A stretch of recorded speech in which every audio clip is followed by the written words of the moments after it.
We had a lot of important games. We had less user versus user this week. So we're going to get right to it. Tulane and N-State. Tulane beats NC State. SMU defeated Tennessee.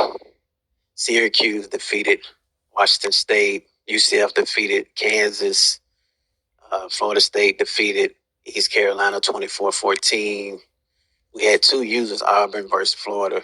Let's take a look. So we see that Auburn defeated Florida 35-17, with Florida only scoring 17 points in this game. Let's see. Florida threw it 4 interceptions, 267 yards passing, but the interceptions probably was the biggest difference in this matchup. Although they had a receiver, Trent Combs, tight end, my bad, that had 10 for 132 and a touchdown. On the opposite side, Auburn pretty much dominated. Wide receivers did great. That's Steve Carman. They got some things done in the rushing game, and then they didn't throw any interceptions. So that's pretty interesting. Let's see. We got Pittsburgh and Oklahoma. Oklahoma won 48-21. Alabama defeats South Carolina. It's 45-13. Clemson versus Miami was a user versus user. Very good game, 35-28. The differential, although they did turn the ball over twice, they still lost. Okay. So, wow, Clemson defeated Miami in this game right here. This is absolutely a big upset. This probably would be the thumbnail. Let's take a look at Miami. 2 interceptions. This probably hurted his Heisman run. Quarterback throwing 2 interceptions. They did get a little bit in the run game. Receivings did okay, fairly okay. I see they did spread the ball around, but Clemson, Connor Greer, he did very well. Freshman wide receiver. Junior quarterback Robert Kemp, he also did great, only throwing 1 interception. Wow, I did not know that they actually defeated Miami. USC defeated Memphis 40-14. Texas defeats Marshall 56-14. Ohio State defeated Western Kentucky 49-35. Michigan defeats Mississippi Ole Miss 56-13. UMass versus UCLA. This was another user versus user. UCLA pretty much controlled this game 38-14. It looks like UMass got off to a fast start, scoring 14 points in the first quarter. Turnover differential, UCLA did turn the ball over 4 times, but they still was able to come out victorious in this matchup. They had the most total offense along with the most first downs. So that's always key when it comes to football. A lot of times you can look at the stats, team stats, and determine who won and who didn't, or why what team won and why what team didn't. Oklahoma State defeats Utah 45-3. Texas A&M defeated Louisville 49-7. Pretty good, although they did play a computer. But hey, you got to get a win in some kind of way, and it's always a good way to still keep things going, considering it's still any given week you got computer teams beating users, so it's still an impressive win. Let's take a look at them because, as I said before, headliner is Torrey Cup. I'm interested to see what did they do. Okay, Torrey Cup didn't throw an interception. He threw 152. He had 1 sack, 9 of 15. Then they put in freshman Darian Thieker, 1 touchdown, 1 interception. So rushing game, they did get a little bit going in the rushing game. Had a lot of guys with high yardage in regards to that. But I just wanted to take a look at that, although we mainly care about user versus user. Penn State's defeat Iowa 49-13. Colorado versus Texas Tech. This was a very good game right here. Very, very good game, man. We came up 3 points short. Turnover differential was our problem in this game. I remember that like yesterday. Actually, it was 2-2, but it just came down to the last possession. But we had a very costly turnover in this matchup that cost us. Larry Arnett threw 2 interceptions, 2 touchdowns. He played very good. I mean, he also had over 157 yards rushing, 2 touchdowns. along with a little bit in the run game. We got to get that run game going with our running backs. Wide receivers, we had a lot of guys get some touches. Eric Camaro, Jacob Tony, he stepped in, freshman wide receiver. But we came up short. Defensively, probably needs to be something we address next week. And we actually finna get ready to play once I upload this video. Oregon and Nebraska, another user versus user. Looks like Oregon dominated this one 28-7. They had 63% third down conversion, total yardage of 311. And the turnover battle, they won the turnover battle as well. Quarterback played very, very well. He did what he had to do. No interceptions. They did a lot in the rushing game. Curtis Truman, Nashville, Tennessee running back. He's a senior, playing to get to the next level as far as NFL level. And then wide receivers were spread around.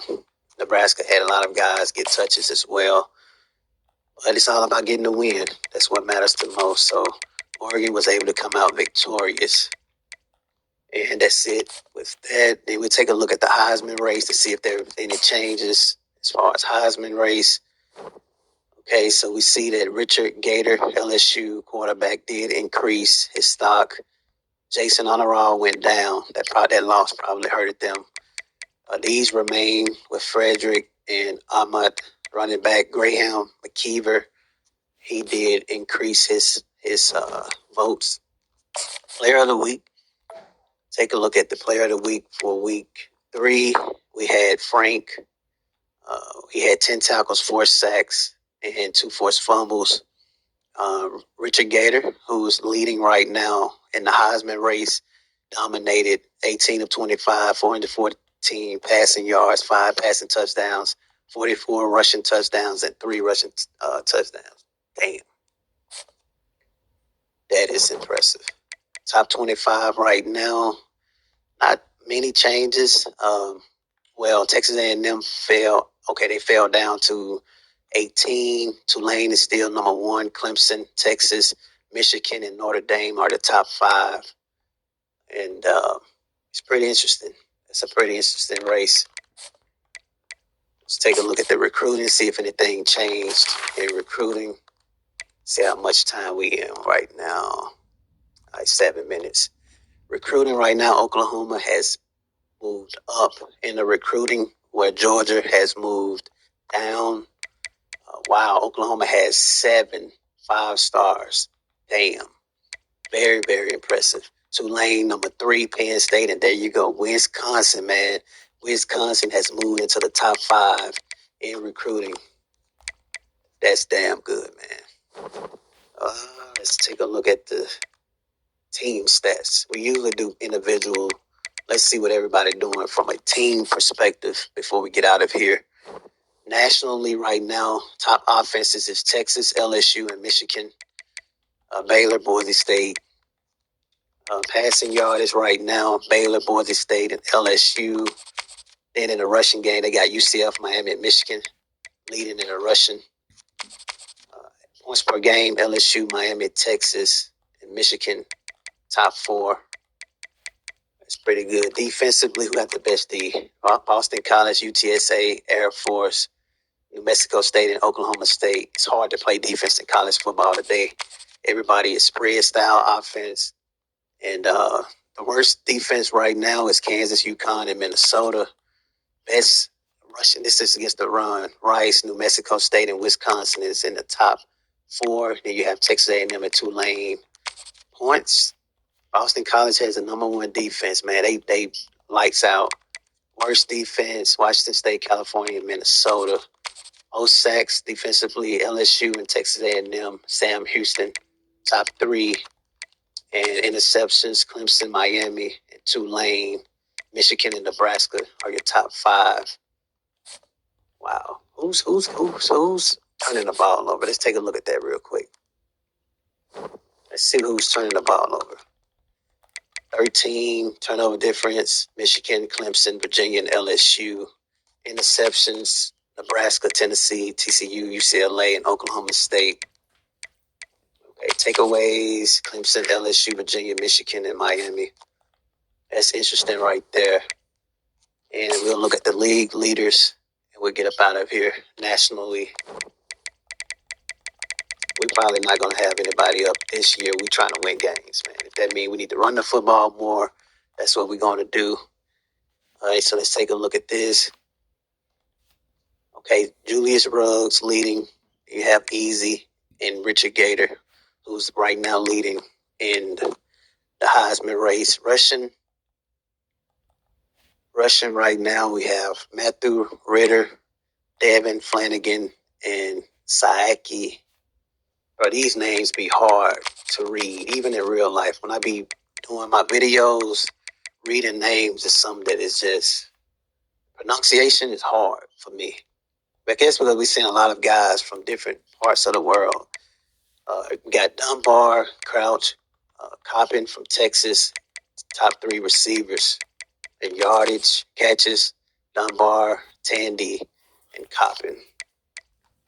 Defensively, okay, Dario Bone, Coker, and Alfonso Heaney. Most tackles, Bone, Coker, and Heaney. Who got the most sacks? Larry North, Westerman, and Lambo. Most interceptions right now is Russell Tolbert. Kick return right now. Brian Garrett is leading. On return, we have Rodney Easy. I can remember the day when Cam Michael was actually up there. Matchups for this week coming up, you guys going to see week 3, week 4. And for week 5 matchup, we have is still getting used to the game, figuring out what shit at. Syracuse and Clemson, very big game to keep our eyes on. Notre Dame and Washington. Pittsburgh and Tulane, as I feel like Tulane going to win it all, man. Tulane is balling. In Colorado and Stanford, we need to get back in the win column. So that completes the week 4 recap, and we will do the week 5 the following week. Hit the like button, subscribe to the channel.